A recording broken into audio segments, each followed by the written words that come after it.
So in this video, we're going to reformulate the problem that we talked about in the last video into the manner which we'll be actually using it. So just to pick up where we left off, remember we had this idea of complexity. So complexity is a function, of our fitted function. And we defined a few different metrics for complexity. We had the L0 norm of our weight vector, the weight vector's L1 norm, and also its L2 norm. Those were our three different choices that we came up with for complexity. And we can define this complexity as R of theta. It's a little bit confusing because I know in other lectures we'll use R of theta to denote risk, but in this lecture we'll be using it to denote complexity, which are two different things. And what we said is that, well, we want to minimize our average loss, but we want to subject it to the constraint that our function can't be too complex. Our f theta, the complexity of that f theta has to be less than or equal to some beta, which we just picked. We just picked haphazardly almost. And this is a constrained optimization problem. And it turns out that there's actually an easier framework to model the same scenario to solve the same optimization problem, but it's easier to use in practice. And here it is. You can see now that there's no constraint. The constraint that we had down here has gone away. There's no more constraint. Instead, what we have is now this complexity has moved into our objective function. So before, our objective function was literally just the average loss. But now it's equal to the average loss plus this new penalty term. So this penalty term is equal to the complexity multiplied by some hyperparameter lambda. Lambda actually is very similar to the idea of beta from the previous lecture. However, in this case, when we increase lambda a lot, we're regularizing more and more and more. We're increasing the weight, or like kind of, yeah, the weight that this term holds over the overall expression. So when we increase lambda, that means that we're really, really, really concerned about complexity, and we want to limit complexity a lot.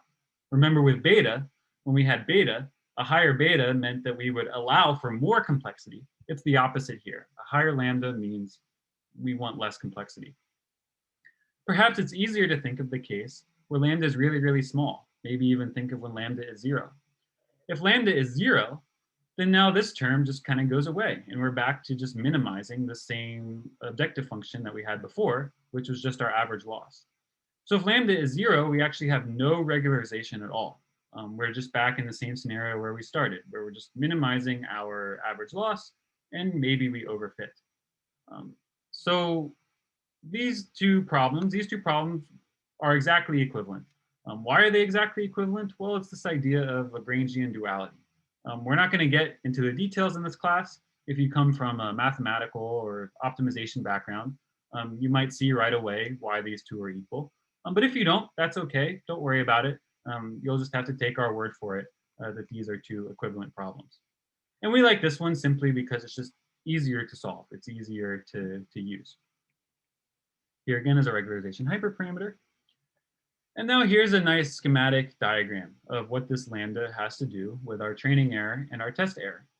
So as we increase lambda, we care more about complexity. So what we're going to do is we're going to move farther away from our optimal training error. Remember in the previous video where we saw that diagram, where if we decreased beta, our optimal theta hat would move away from the true optimal theta hat, if you remember. That was all the way up here. Well, when we increase lambda, we see that same behavior because we're regularizing more and more and more. If we decrease lambda, if lambda is very small, then we end up in the true optimal training error, given our model. However, this test error, it doesn't exactly follow this behavior. It has this nice U shape. And we want to end up in the scenario where we minimize test error.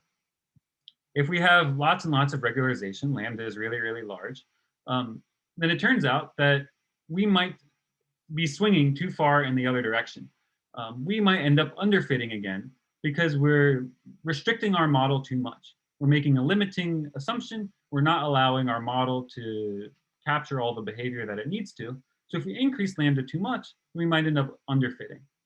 Whereas if we don't have enough lambda, well, then that's where we were when we kind of started. Then maybe in this scenario, we end up overfitting if our lambda is too small. But one thing to keep in mind, based on this nice meme here, it's not my creation, it was input by a previous instructor, um, is this idea of validation error. Remember that we can't actually look at the test error. If we look at the test error, then that's cheating. That's incorporating the test set into our model, which we're not allowed to do. We have to pretend that the test set doesn't actually exist. So we can't look at the test error. Instead, what we'll do is we'll look at the validation error. And it says down here, to determine this optimal lambda, we'll generally use cross-validation. Um, because validation error is nice because it closely approximates test error. So oftentimes it'll be a little bit lower than test error. It won't be exactly equal to, but they track nicely. So if we optimize our validation error, then chances are we're doing our good job optimizing the test error as well. One last thing I want to mention is that this value of lambda determines the bias variance trade-off. Imagine if I have a very small lambda, let's say. Well, if I have a very small lambda, then I'm not regularizing at all. And in this scenario, our model will be very variable. It will be very dependent on our data. Um, it won't be biased at all, which is good, but it'll be very variable. If we end up over here, if we have a very, very large lambda, this lambda, this penalty term, is going to constrict the possible functions that we can come up with. So this will lead to less variance, but a lot of bias because we're moving away from where the true optimal solution wants to be. So remember, more lambda means more bias, less variance, and lower lambda means the opposite. One last thing that I want to mention before we end this video is this idea of standardization. So let's say you're trying to predict height. You're trying to predict the height of someone, and you have two features. You have their age in seconds and their weight in tons. So age in seconds is probably going to be a pretty large number, right? Like if you've lived for 20 years, like you've lived for a lot of seconds, this will be a pretty large number, which means that in order to like kind of bring this whole term back down, theta 1 will be pretty small. Theta 1 will end up being small. On the other hand, your weight in tons, your other feature, that'll be a pretty small number. If you weigh 200 pounds, that's only 0.1 tons. Like this will be a pretty small, like these numbers will be pretty small. So likewise, the weight for weight will be pretty large. This coefficient will be pretty large. And that's a problem because when we do regularization, it's penalizing each of the dimensions equally. Remember, when we take the L1 norm or the L2 norm of a vector, we're just looking at the size of each of the weights. And it's kind of unfair in this scenario because, again, this weight will tend to be large. So we're kind of going to be penalizing this column, this feature, a lot more than we will this one, and that's not fair.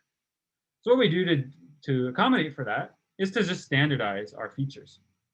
So when we do that, you've seen standardization before. Basically, we just, for each column, subtract the mean of that column and divide by the standard deviation. When we do that, we ensure that each dimension is now on the same scale. So that way it levels the playing field and it allows for equal punishment in regards to regularization. One last thing about the regularization is about the intercept term. A lot of times when we regularize, we don't want to regularize the intercept term. We want to regularize anything else except for that intercept term.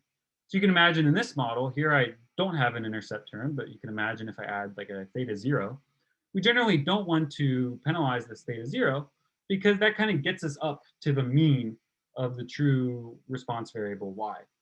So we don't feel like theta 0 is something that deserves to be penalized, so we don't penalize it.